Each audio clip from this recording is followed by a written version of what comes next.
Welcome to the Coach's Corner, part of the Iron Sharpening Iron universe. I'm your host, Davina Lyons, also known as Mama Lyons, and this is where real conversations meet real growth. Here we explore what it means to rise through reflection, resilience, and purpose. One story, one insight, one breakthrough at a time. Whether you're a coach, a leader, or simply on your own personal development journey, this is your space to reflect, identify, stand, and emerge stronger than before. So grab your notebook, take a deep breath, and let's rise together right here in the Coach's Corner.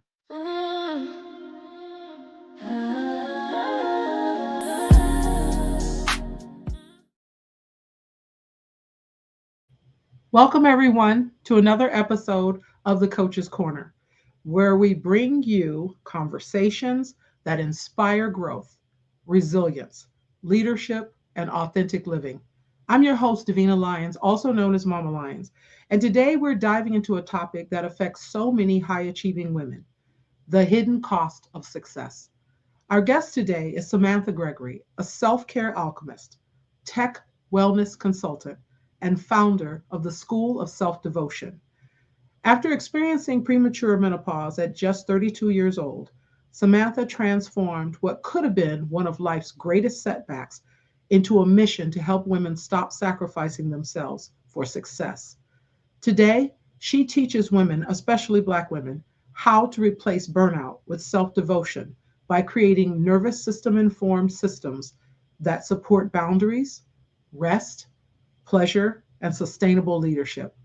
Her impressive career includes consulting and training for organizations like NASA, Google, and Verizon, where she combined technology, strategy, and wellness to help people perform at their highest level without losing themselves in the process.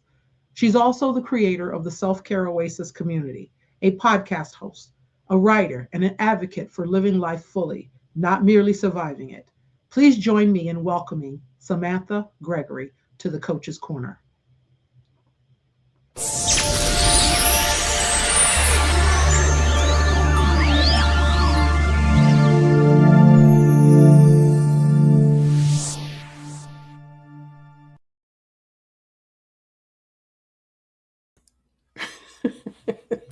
Hi, Hello. Davina. How are you? I'm great. I'm great. Why are you smiling? I was listening to everything you were saying about me. I was like, wow, that's amazing. I love that. And then we had the intro came in. It's just the showbiz. I love it. Oh, good, good, good, good. I love it too. I love the intro where the lion comes at me. Yes. I get into that too. So I hear you. Hey, it's all well deserved. I am Thank so you. excited to have you on. You're definitely a person after my own heart. The things that you're doing, as I mentioned pre-show, very similar, but we're on the same path. We have the same vision. You're just serving in a different way, but it's so well needed, especially now. So I'm very, very excited to have you on and have you share. There's women out there who are waiting for your message. So let's do it, right? All Let's right. get right into it. I'm ready. So I mentioned this in the intro. Your story began with a major health scare, 32 years old. What happened and how did that completely reshape how you define success? What happened was, I think what a lot of women go through, I was living life on power drive, auto drive mode. I was on the success track. I was taking care of my kids. I was taking care of all the people in my life. I'm the eldest daughter. So if you know someone, you can imagine that I was the one overly responsible, overly dependable, the one that was just in charge of doing everything for everyone. And I was in school full time. I was working full time, taking care of the kids, all the things. So I was running and running and running, but I was so used to running all the time and never took a thought of, well, how do I feel and what do I need for myself? Mm, Because you're taught, I was taught growing up, you give to others, you give to God, you give to everyone but yourself. because to give it to yourself, you always last on the bottom rung. And so that's how I live my life basically. And I got into a series of horrible relationships, and they that added another layer of stress. And but it was the thing that broke the camel's back. It was the thing that pushed me over the edge, um, especially dealing with abuse, dealing with not having boundaries, and giving all of my power away to other people, including a spouse who's now an ex-spouse. And my body was like, "Girl, what are you doing?" Mhm. And then learn later on that when you're in such a high level of stress, like chronic stress, your reproductive system starts to just shut down because it's like, okay, we can't do this. This is not a part of your process, and until you get it together, then we're just gonna just, as it stays left. So Mm. Yeah. everything reproductively exited stage left. I was thrown into early menopause, and it was just the wake up call I needed to be able to say, this is not sustainable. I can't live like this because the stress is literally going to kill me. Oh my goodness, it's so true. And even as you're talking as a Black woman, I hear you at a different level. Hmm. You know what I'm saying? And I know people might wonder, well, why is that, Black or not? Well, truthfully, truthfully, different, um, we all have different ways of relating and things that are happening to our bodies physiologically. There's patterns with different people, and I always say I relate best to that which I am because Yes, I understand. And so yes. as you're talking, I'm feeling everything you're saying, right down to the relationship thing. I too am an ex Hmm. wife. Hmm. Same thing, because there comes a point by which you have to put yourself first. Yes. You have to say enough is enough. Hmm. And I think that's exactly where you ended up. But Yeah. what I think is really interesting, and I hope our listeners are hearing, is that your body can say it for you, right? Yes, your body can say Yep. it for you. And we all have different things that we do. Like I know I ate my troubles away because Mm, I've never been one to drink or to smoke or anything right. like that. So for me, food was the addiction, and I've battled that every day, the food noise. So Hmm. I totally understand that in some ways, physiologically, your body's responding, something's happening, whether it's brain centered or body centered. Right. And I think I want to say right in the beginning, I'm just grateful that people like yourself can go through things and turn it around and make it Mhm. for the good of others, you Yes. know. And so this is where we are. So I'm so excited to hear more about that. You use the phrase self devotion instead Mhm. of simply self care, because we always hear self care. And Yes. I've seen people say, oh, that's so played out. That's so cliche, self care, self Mhm. care. What's the difference and why did you use devotion? What about that distinction matters? Well, after I got diagnosed and then started down the rabbit hole to figure out what was going on with me from a symptom perspective and how to manage that, I had Mhm. to dig deeper and go to the root cause. And the root cause was that I wasn't taking care of myself.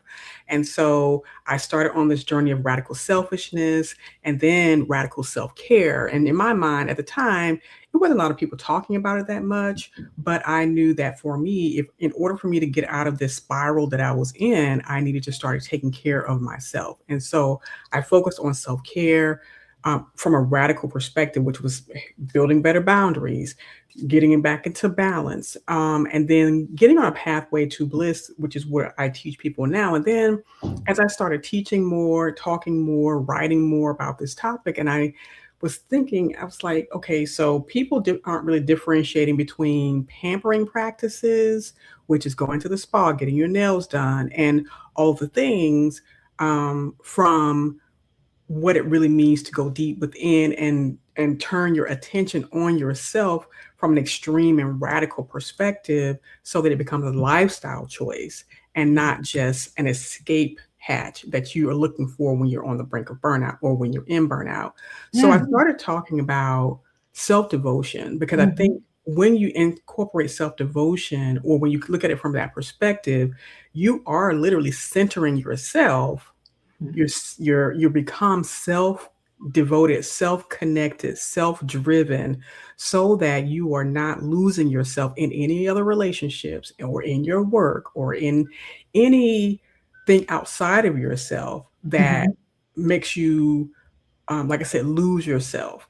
Mhm. So being Mhm. self-devoted is foundational. That's Mhm. that's what I teach. Is foundational. It has to be me first, and that's so hard for Black women. So Mhm. hard for Black Mhm. women, for women in Mhm. general, Mhm. because we're taught to be caretakers. We're taught to put everyone else first, like I mentioned before, and that's the Mhm. trajectory I was on. But Mhm. when you begin to radically shift and you incorporate or talk or position it as self devotion, then the self care practices and ideology becomes more ingrained. It becomes um, just a lifestyle choice. Self Yeah. devotion is a lifestyle. And that's why I preach that versus self Mhm. care. I love the word devotion because when I think about it, it's a spiritual thing. Yes. It's like devoting, Mhm. like we do to our higher power. Yes. But putting yourself in that light,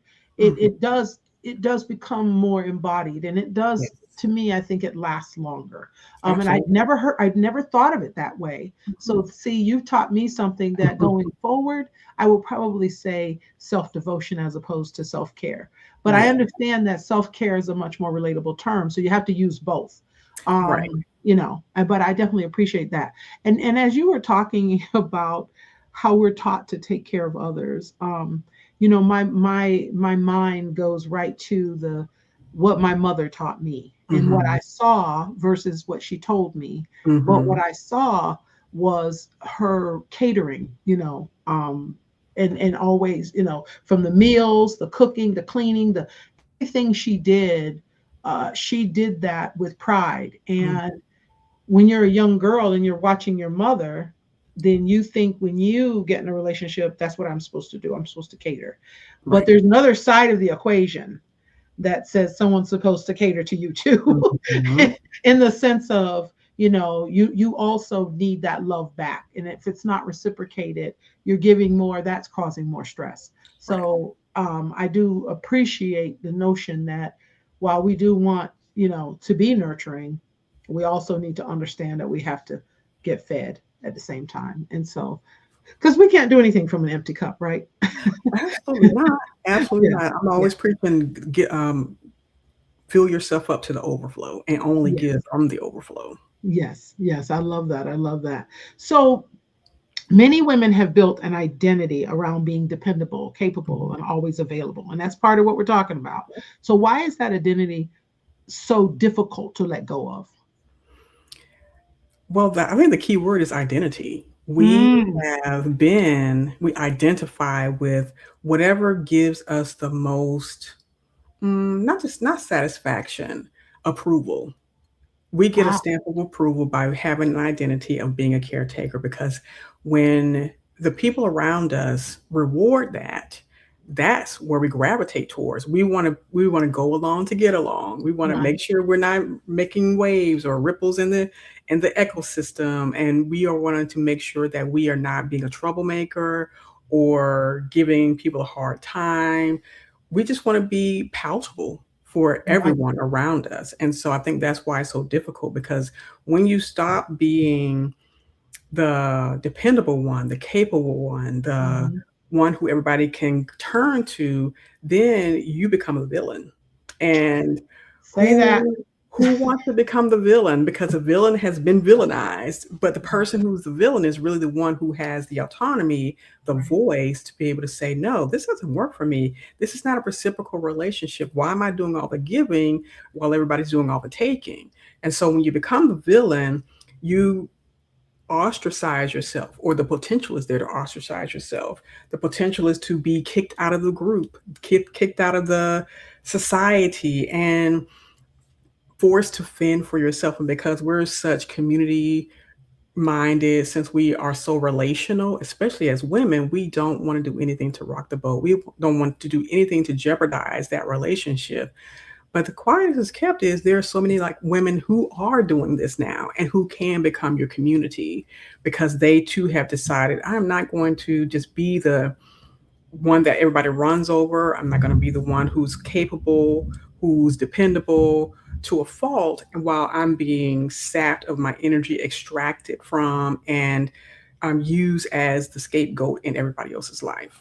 Mm, that is so true, Yeah. so real. And I agree with you. Community is so important. Hmm. In fact, you and I are part of a community, the collective. Yes. And I totally believe that when we are showing up for one another in the ways in which we do, in strengthening one another, we are all more successful in that way. So Hmm. I totally agree with you. You talk about nervous system sovereignty. What does that actually mean, and why should leaders pay attention to it? Sure. So, our nervous system is, I think, one of the main drivers and the key to us being in a space of healthy wholeness, balance, because for most of us, we're dysregulated. We have many triggers, many traumas, many things that we do because our nervous system is so out of balance and dysregulated. And we Mhm, talk about how in our bodies we need to give ourselves a space of healing.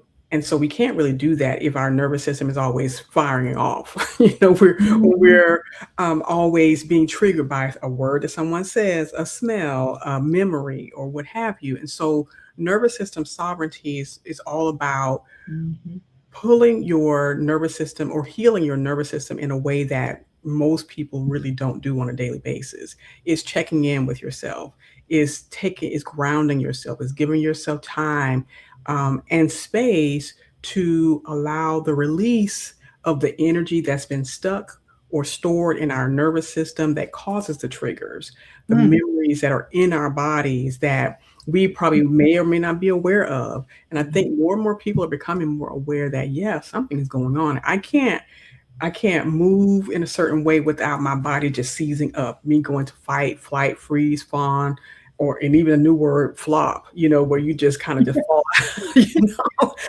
So our nervous system is really mhm, struggling, but also telling us the story of what's really happened in our lives and mm, giving us clues and almost begging us to get it together to really take control of our nervous systems again. So I think that's what the sovereignty is all about, is taking full control of and responsibility for what's happening in your body from on a somatic level so that we can heal ourselves, become happy, that we deserve happiness. We deserve to enjoy life. We deserve all the good things. But if our nervous system is firing off left and right every time something happens, that lets you know that you are not really in control.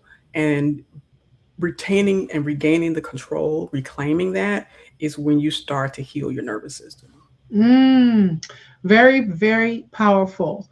And when we talk about what stress does to the body, what you're talking about Mhm. is essential. You Yes. know, having that nervous system sovereignty is essential to sort of quell that Mhm. stress, the Mhm. effect of stress on the body. So I totally get it. And so far I'm clocking with you Yes. 100%. And as a classroom teacher, as someone who goes shows up and is from day to day, there's all sorts of stress. It is something that I am consciously being aware of. And even Mhm. in what I do with Rising Resilience, I am always talking about this very topic because people in high stress positions are, and I know you have had some exposure to Yeah. different ones. I mean, clients like NASA, Verizon Mhm. Wireless, Mhm. Google. I mean, that's Yes. those are companies with so many employees that Yes. I'm sure you can make a difference there. So, what are the patterns that you've seen in these corporate settings with high performers? High performers are they got run on two sides of a spectrum as from what I've seen. Hmm. Either they are in fight or flight, where they're always or fawn, and they're always the accommodating, gonna make sure everything is okay, everybody's happy and ready to get, the rah, rah, rah kind of person. They are always there before everyone gets there. They're the last one to leave. They're the ones who make sure that everything kind of runs smoothly or as smoothly as possible. They take the blame for things And but they sequester themselves in the office. They eat by themselves or they don't eat. They rarely leave. They don't leave the office until the end of the day, usually after the sun has set. And they tend to have a lot of health issues, whether it's indigestion. They may have high blood pressure. They may have um, especially if you're a woman, mature woman, your hormones starts to get dysregulated, hot flashes and everything. And then you have the people on the other side of the spectrum who are easily triggered, easily angered. They blame other people. They refuse to take responsibility. They're also dealing with health issues as well. They may be overweight. Their face may. There was one guy. His face was always so red, Mhm. and he never looked Mhm. healthy. He Mhm. like sweated a lot. It was Mhm. just, ooh, Mhm. it was bad. Mhm. So, and he had a extreme beer belly, and this is not Mhm. to denigrate anyone, but it's just simply Mhm. just seeing the signs and the symptoms. Mhm. And he was really a heart attack waiting to happen. Mhm. And I saw this and I was like, I just don't want to be this way. I don't want to live like this. And then there's the women who are hyper vigilant, who are micromanagers. This is how you tell when people are in high stress situations, and this is how it starts to manifest. And they don't really realize that their nervous system is shot and they're doing all they can. They're like in severe survival mode, and they really don't feel like there's anything they can do about it because they have to meet the numbers. They have to get the reports in. They have to make sure that they're meeting their metrics, the KPIs, et cetera, et cetera. And if they don't, they feel like they're going to be fired. They feel like they're going to be demoted. It's such a fear based um, reactions in society. And so it's really sad to watch. And I knew for me, mine was a silent kind of killer type Mhm. Yeah. because I was internalizing everything. I never spoke up. I was always accommodating and being the smartest person in the room. But at the same time, I had so much on my shoulders, such a burden on my shoulders, and so much pressure to survive. It all comes down to survival mode. Mhm. Yeah, Mhm. And what you think you're supposed to be doing. yeah. Yeah. Yeah, I totally relate. I spent the first 30 years of my career in corporate. I didn't become a teacher until I turned 50. I Mm-hmm. turned 50 in the classroom my first year as a Sure. teacher. And I think it's kind of ironic. I was escaping corporate and all of what you just described and then became a teacher. That's Yeah, a joke. That's a yeah, joke. But it's a joke because I didn't realize what I love teaching, don't get me wrong, but yes, I went from one stress to a different stress. So we trade yeah, stress, right? yes. And to your point though, everyone you described, I've seen, I've worked with, I've been that person myself. And as you were talking, I was thinking, oh, that's why I have acid reflux so bad. That's why, you know, but it's the truth. And what Mhm. I remember about this, Samantha, and you can kind of check in on it. I remember my identity being tied so much to my performance Mhm. and and being and I am one of those people, my love language is words for sure. So Mhm. for me, if I got to add a girl, that's a joke now even at my school. And Right. if they give me an add a girl, then that makes me happy because I want acknowledgement. Mhm. And what I've just realize is that in itself is a whole thing of people who depend on validation. And so that's something I'm checking for myself. But I know that when you're in those positions, in those high stress positions, you're wanting to be recognized, you're wanting Mhm. to be validated, you're wanting someone to say great job. And that ties back to, it could even be childhood trauma. It Yes. ties back to what you wanted from your parents. Mhm. There's a pattern with people. So as a result of it, also, I think there's a lot of guilt, right? Mhm. There's a lot Mhm. of guilt associated with, women feel guilty when they want to rest. Mhm. When they have to say no, they feel guilty. So Where do you think that guilt comes from? And and how do we begin to overcome it? The guilt comes from all directions, honestly. It Mm-hmm. comes from your family of origin, it comes from your community, your culture, it comes from society at large, your school, teachers. I mean, that's a really big place where it comes from. We are always looking Mm-hmm. for validation, and Mm-hmm. we're taught to look for validation externally, so that Mm-hmm. we can get our gold star, as it were. That's what the grade So system is, right? An exactly, A it is is one form of validation versus an F. So absolutely. absolutely, I agree with you. Yes, Mhm. and so that is why it's so hard to, um, let go of guilt and shame around not performing. It is all about performing. Mhm. Um, Performing at home because you're the best daughter ever, or performing at school where you're the best student ever, and everybody who's looking for and when you don't validation, and when you don't get validation, like you mentioned, in early childhood, then you're always hungry for that. There's this hole that you're trying to Yeah. fill, and now you're constantly looking around trying to see that you are being validated, and you doing whatever it takes to be seen, be heard, be validated, get the atta Mhm. girl, get the acknowledgement, Mhm. because you're never taught to look within for that. You're never Right. taught that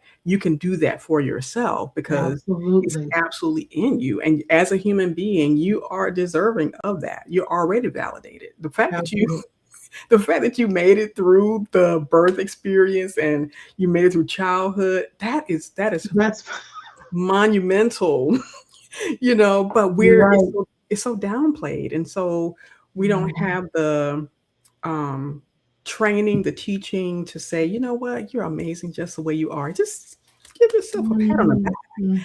Mhm. and appreciate yourself. If we can Mhm. appreciate ourselves more and we can accept ourselves more, I think the need for external validation will diminish.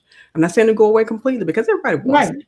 Right. Everybody wants it, but Right. you're Right. not so dependent on it, and Right. it's not a lifeline for you any longer. Right.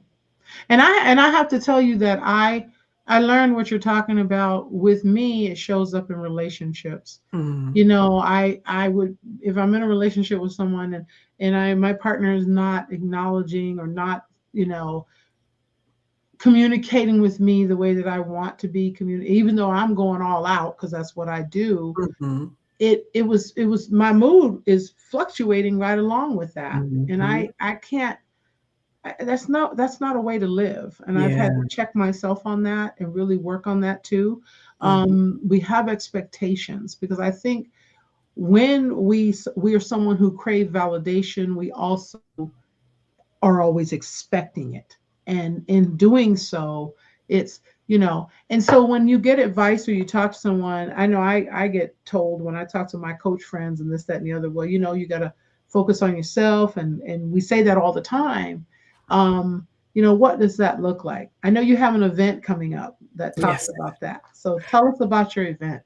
Yeah, so the Black Women's Self-Care Bundle is an event from July 13th, starting tomorrow. This is Mm-hmm. Sunday now, tomorrow through the Mm-hmm. 31st. And it's 12 experts who are sharing twelve resources for Okay. Black women by Black women. Mm-hmm. And it's such an important experience to have, and to be able to get one or as many as you want of these resources, so that your self-care journey, your self-devotion journey can be kind of buoyed up, so it can be um, Mm-hmm. in a good foundation, lay the good foundation for you. So Mm-hmm. you can grab that. That's one way to start to take control of your story, Mm-hmm. your self care story, create self care plans, whatever you need to do, Mm-hmm. so that you're not so triggered. Right. So you're not, Right. a puppet on someone else's strings that is controlling you because they're holding or withholding validation from you. So it puts you back into control of your own life, and it Right. makes you the priority for your life. So I think it's a really good resource. These are really good resources for you, and Mhm, so go grab them starting tomorrow, July mhm, 13th through the through the 31st, and on the 24th is Mhm. International Self-Care Awareness Day. So there's Oh, gonna be a roundtable discussion with all 12 experts, and so that's something we're gonna be sharing with you as well. I'm definitely going to check it out. I think that's fantastic. Yes. Yeah, because there are things out there, Mhm, and this is the thing that it's not just talk about it, but there are resources. There are people like yourself who are in the business of supporting women in this way, mhm. and so I love that. It most definitely. So you often say that success shouldn't feel like a slow emergency. I really love that, a slow emergency. I love that phrase. What Mhm. does living in a slow emergency look like, and how can someone recognize that they're there? Oh, wow, a slow emergency is I liken to where I was. I was living in chronic stress, and Mm-hmm. you normalize it. Mm-hmm. I was living in and so many other women are living there now Mm-hmm. where, "Oh, it's normal. I'm so used to being calm under pressure," or "I'm so used to, having everything on my plate or having 10,000 things that I have to do, and I get it all done," and Right. so it's like Right. you're this pressure valve is, um raising up higher and higher until you get to the place where you blow a fuse, you explode, you have a medical emergency. And so this is what it looks like to be in a slow emergency situation. Mm-hmm. You are ignoring all the signs, whether Mm-hmm. they're mental, whether they're physical, emotional.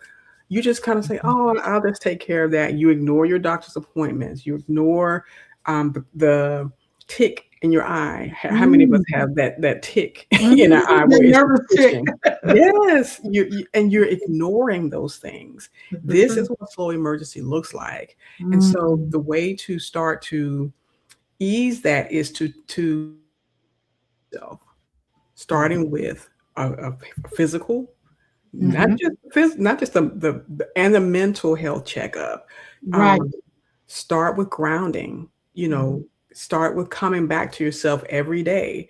I tell women, like there are 3 times during the day when you can start to ground yourself. In the morning when you get up or before you even get out of bed, just kind of check in with yourself. Who am I? What do I want? How am I feeling? And just breathe. Just for Mm-hmm. 5 you don't even have to do it for 5 minutes, you could do it for 1 minute and just kinda Mm-hmm. take a deep breath before you hop out of bed, hop into the shower, get your coffee, and start running, running, running for the rest of the day.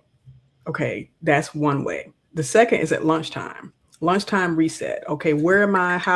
I had a rough morning. So let me go ahead and just take a little 5 minute quiet time during my lunch break. Let me just breathe. You can hum. You can Mm-hmm. just tap. You can do the like they call it the butterfly taps. You can do Mm-hmm. anything you need to do. You can turn off the um, social media because a lot of times Mhm, we go right to social media during our lunch break, and it's a way to escape. I do that too sometimes. But mhm, before you do that, just check in with mhm, yourself. How am I mhm, feeling? What do I want to do right now? How, help me get through this rest of this day. Take some deep breaths, go out and walk, or walk around the building if the weather's not great, or walk yep, outside in the sunshine. Do something for absolutely, yourself. Yeah. absolutely, yeah, and I know you have talked about, rituals and systems, and this is, Hmm. some good examples of that, Yes. some practical habits, so thank you for sharing that. It's, there are so many things people can start doing right now. All they Hmm. have to do is just do it and just take some of this advice and try it.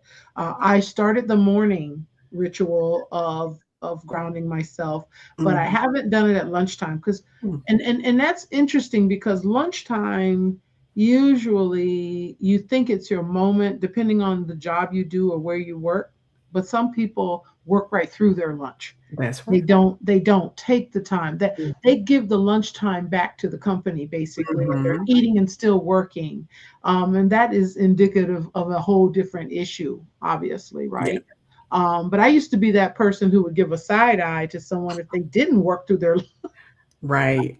because I'm like, there's a lot to be done and blah blah blah, and I've Hmm. had to learn now that no, no, self devotion, like you said, Yes. self devotion. Yes. Yeah, and that's key. Look, Um, keep a stress ball at your there it desk. is. There it is. There it is. Something, I have I don't have it on right now, but I have a fidget ring. Oh, okay, nice. Yeah. Yeah, and I started that a couple years ago. I wear that ring every day, and I just Mm, turn the thing. And so people who know me, who work with me, or see me, when they see me turning the ring, it's like, okay, all mhm. right, let's just stand down. Let's stand down. Yes, She's yes. she's got something on her mind. Mhm. All right, a couple comments I just want to acknowledge. Someone said, I like self devotion. Appreciate that. And Mhm. then also that this is a good conversation and a great show. So I'm appreciative of those comments. Thank you. Yes. But this is so critical. This is a very critical topic. And so, yeah, so we have a little bit more to share. So let's see what else. Okay, so you live a semi-retirement lifestyle on Yes. your own terms. I love how that Mhm. sounds. So help the woman who needs to design her life intentionally. What would that look like today compared to, like, say, earlier in your career? How did that look? Well, early in my career, I was all about getting the bag. I was all Yeah. about making sure that I made the money, six figures, and have the nice house and a great neighborhood with great schools for my kids. And that Hmm. was just the trajectory I was on because I was reacting from the childhood I had. And so I wanted to give my children something different, which pushed me and pressured me into creating this high stress lifestyle. Hmm. But then I got as my was thinking about my kids getting older and leaving the nest and what I wanted to do. Did I really want to work like this for the rest of my life? No, ma'am. Right. Mm-mm, I No, didn't want to do ma'am. that. So I That's right. I think I was like 45 and I was like, I would love to be retired when I'm 50, 55 years old. And that kind of was always in the back of my mind because I was just really tired. And especially you have this, situation going to work really early, really Yes. young. Yes. So I started working, I think I was like 14 or 15, Oh, summer yeah. programs and stuff like that. And I was like, okay, I have been and officially working starting when I was 16. So I was like, I have been working for a long time. I am That's tired. right. That's, I do not want to do this anymore. mhm. And then of course you look at Social Security. You got to wait until you almost 70 to get your Social Security. Like, yeah, those 67 and a half. right. Yeah. So I just No. decided that I kind of started setting up my life Mhm. to do consulting work and to start getting contracts. And for a while, I was like doing multiple contracts, had my own company, doing multiple contracts, and I was also working full time. And my goal was to start stacking my money to get new clients and to pivot, into doing my own business full time. And I do what I call I have a boutique consulting business. So I have corporate clients, and then I have a few private clients where I take care of contracts and I don't do like full time work anymore. So that's Mm. kind of moved me into the semi retired life. And I just started declaring it. I started claiming it. I started saying, I'm now semi retired. And for me, that helps ground me in that reality. Yes. And I only look for opportunities that allow me to maintain my semi-retired lifestyle because Mhm. I'm, planning to travel a lot. I need to do Mhm. remote work, and I just don't want to Mhm. have anyone else in control of my life or my schedule like that anymore, ever. I know So, that's right. I know that's right. I'm so excited to hear that. So I turned 62 this year, and I okay, also am on retirement track. And yeah, I'm going to start saying I am semi-retired, yes, because once again, I've learned from you. I love mhm, that, and I'll be calling you, Samantha, going, okay, okay, now what? As I'm building my consulting firm, yes, now yes, what? But that, I love this. I love this because you are lighting the path ahead of me, and in showing me, another great example of what's possible. mhm. And I relate to every single word. I really do. So I hear that you do more than the wellness, that you also have something to do with technology. So tell us about that. Yeah, so we kind of touched on that already. This is Uh-huh. my boutique consulting business. I am a tech wellness consultant. What that Okay. means is I'm like a fractional chief technology officer for Black owned, Black women owned businesses mostly in the wellness practitioner space. And so I help them turn their tech burnout into bliss so that they can, turn because a lot of times we have a lot of anxiety around technology for our business. What are the systems to choose? How do I set up my certain software, et cetera? So I do that for especially Black midlife women who Okay. are pivoting from their career into business or who already has a business and just really needs to get their systems set up. They need strategy and they need some troubleshooting as well. So I do all those things for them. And Very nice. I rooted in burnout prevention because that's Mhm. so important because people get caught up in the tech side of their business and they lose momentum when it comes to getting their clients and their coins. So I'm trying to help you get back into that space. That's right. I need clients in Cohen. Yeah. Yes. Honestly, I am sitting here going, I will definitely be calling Samantha because Okay. that is an area that I struggle with. And, Mhm. everybody says be consistent, be consistent. Well, when you're working full time and you are transitioning Mhm. into this consultancy business, it is not easy and a lot of Right. days and nights. And then you're right, I get stalled when it comes to tech. Mhm. And then people are investing in so many different types of apps and Right. this, and then you find out, okay, that's not, I've gone through a few different platforms Mhm. to find out that it's not working for me. And it's not that Yeah. those platforms were bad, they were great, they work well for others, Mhm. but I did not have the bandwidth or the knowledge to be able to make the best of them. Exactly. And so that's where I think someone like yourself is just, it's amazing to come in and help with that. So Yeah. yeah, I love it. I love it. Thank you. Um, I'm sorry, I do but yeah, training yeah, I do tech training as well because I know a lot of people, they wanna learn about the new software that's coming out. A lot I've done some okay, AI training, et cetera.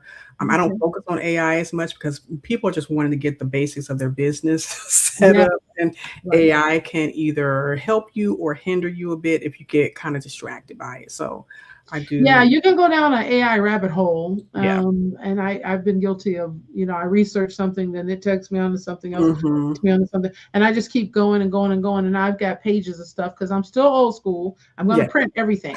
Um, I'm going to print. Let me tell you something. If I see it on the screen, I'm looking for the print. How do I print this? Because I need to see it on paper. Okay, I got you. I'm one of those. But and I've decided to love and accept myself for being that way. It's Yes, okay. It's absolutely, absolutely absolutely. okay. Yeah. So I have a planner and then I have a thing on my phone and I Yeah. do both. But it's okay. So I'm loving this conversation. This is Mm, some good stuff, and I'm getting a lot out of it for myself, which is, good, you know, good. again, we'll be talking. But not only myself, but what about other people? So if someone's watching today, they realize that they have been abandoning themselves for Mm, years, right? Because that's usually the pattern. yeah. Okay. What's the very first step they can take toward reclaiming their peace, capacity, and joy? And Mm. talk as long as you want. Great question. I would say the first step is to give yourself grace by Okay. recognizing where you are right now and that it's not bad, it's not evil, it's not even a problem if you unless you make it a problem. Okay. And going back to the self-acceptance, like, okay, this is just where I am right now, but this is not where I have to stay. And I think recognizing that is so important. So, and then, making a decision. Am I going to stay here? How is it working for you? Is this really working for you? Right. Right. Making a decision whether or not you're going to Mhm. stay in the space of stress, burnout, anxiety, and all the things that whatever this name you want to call it, is this worth my health? Is it worth my life? And making a decision to pivot now, just with a decision. You don't have to necessarily do anything. You just got to make the decision, and then you'll start seeing that your life is going to start slowly turning. It takes a long time for a big boat to turn in the water, right? That's A right. cruise ship or a freight liner. It takes a while for them to make that turn, and so our lives is like that cruise ship or freight liner. And Hmm. so slowly we start to pivot, we start to turn because we recognize that the path that we're on, the track that we're on is leading to destruction. And Right. we deserve, again, to live a life of happiness and freedom and joy, That's right. um, because we're beautiful, we're human, and we want to be the most evolved and best version of ourselves. You really have to believe that. And I know that there's a lot of women out there, and I don't know if age, if it's different at different ages and stages in our Mhm. lives. I know for me, the things that I hear today make so much more sense than Yeah. they did years ago. So when I was younger, in your 20s, you hear a different message. Your Hmm. 30s, you hear a different message. In Right. 40, but by the time you get to where I am now, all of this makes so much sense. Hmm. Things you've described during this particular episode, the things that we know are happening with high volumes of women. I mean, it's just not, Yeah. and it's all women, absolutely. But we relate to Black women because that's what we are. And I can say that I see it in other women, but I can't quite, I almost feel like you have to realize that you've abandoned yourself. Yes. You have to see it because when you're in the midst of it, you don't see it. Hmm. You aren't necessarily going to learn until you actually you got to go through it, so to speak. And I feel like I look back now and I think, what was I thinking? You ever do that? Do you ever say to yourself, Yes. oh, what in the world was I thinking? We Why didn't was, you know, go Yeah, ahead. we didn't have the capacity to really recognize what was going on because when your life is in a frenzy like that, when your life is in continuous stress and chaos, it's like you're blinded to everything else. And again, we're taught to abandon ourselves. I don't think it's something that we intentionally do, but the people who benefit the most from our self abandonment will continue to encourage our self abandonment. Say that. Yeah. So and It's we true. have to we have to reclaim, take back control of ourself and start to cultivate self-trust, cultivate self-devotion, and all the things that center us and release the guilt and shame little by little, because it's going to be there, but little by little release the guilt and shame and recognize that your value on this planet is innate. It is not something that you have to earn. It's already there. It's already there. So you're born with everything you need to be Yes. successful and live a fulfilling life. And it's all the stuff in between. It's all the stuff from childhood up that you're Mhm. exposed to environmentally, the people in your life, everything. You're absolutely right. And along the way you're being reprogrammed, Mhm. and it's not to your benefit oftentimes because right, people tend to treat certain people treat other people in a way that serves them Yeah. as opposed to making sure that those people are whole and getting what they need as well. I Yeah. love this topic. I could forever talk about it because it's me, it's us, it's Yeah. it's we, it's everything. And I believe that more and more women are becoming enlightened because of people like you, Samantha, that you're putting it out there and you're helping. But there's so much work to be done because we Mhm. have so many young women coming behind us, right? And Yeah. so many more that need to hear this and understand. But I appreciate it. I'm so glad you and I are in a collective together, and I Yeah. I always will continually have access to you. I want others to reach out. The information's at the bottom of the screen. Definitely, check out the Substack, subscribe. So we have selfcarealchemist.com. We Mhm. have substack.com at Samantha Gregory. We have the information right there on the screen. Whether you're playing this in the future, listeners, if you are replaying it, check her out. Self Care Oasis, Mhm. your podcast. There's good information. I believe all of that will be in the YouTube notes. But thank you. Do not go away. Hang in there. For all our listeners, once again, please like, share, subscribe. We all have to say that: like, share, subscribe. wherever you're listening from. Is it Facebook, LinkedIn, YouTube, Twitch, whatever outlet you're using to watch this? Share it, share it, share it with your friends. Women, especially, you need to share this. Samantha, this is awesome. Thank you. Thank you so much for coming on. And this won't be the last time. Okay. It's been a You'll be pleasure. back. You'll be back. There'll be more times. They'll see more of you. Absolutely love having you on. Oh, Okay, so thank just you. hang on. I'll talk to you backstage. And everyone else, mwah, thank you. Thank you so much. See you.